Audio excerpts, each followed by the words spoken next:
আমি আসলে তেমন কিছু বলার নাই। আমরা তো সাউথ এশিয়ার চ্যাম্পিয়ন হয়ে আসছি। আমি মনে করি যে এটা আসলে একটা স্টার্টিং পয়েন্ট। সাউথ এশিয়ার চ্যাম্পিয়ন হওয়া একটা দায়িত্ব, নট জাস্ট একটা honour. As south Asian champions আমাদের সাউথ এশিয়াকে রিপ্রেজেন্ট করতে হবে এশিয়াতে, which means আমাদের সামনাসামনি যে এশিয়ান কাপ আসবে আমাদের এটার জন্য কোয়ালিফাই করতে হবে। এই টিমের পোটেনশিয়াল, যেটা আমি আগেও বলেছি, আমার মনে হয় না যে লাস্ট 30-40 বছরে বাংলাদেশে এত ট্যালেন্টেড একটা জেনারেশন ছিল ফুটবলের। আমাদের এই জেনারেশনটাকে গ্রো করতে হবে, এই জেনারেশনটাকে আমাদের ডেভেলপ করতে হবে এবং আমাদের ওনাদেরকে সাপোর্ট দিতে হবে। আমি আশা করি যে আমাদের সরকারের পক্ষ থেকে, আমাদের বিএফএফের পক্ষ থেকে আমরা ফিউচারে এই সাপোর্টটা পাবো আমাদের সবার কাছ থেকে।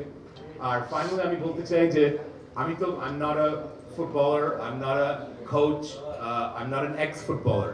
আমি তো জাস্ট একটা ফ্যান হিসাবে, একটা অ্যাডমিনিস্ট্রেটর হিসাবে এই টিমের সাথে জড়িত। সো ফর মি এই টিম যে এত আগায় আসছে, এই টিমের সাথে ডেইলি টাইম স্পেন্ড করা, এই টিমের ডেভেলপমেন্ট দেখানো, এটার থেকে কোনো বড় অনার কোনো ফুটবল ফ্যান জীবনে পেতে পারে না। This is the number one honour that any football fan can have.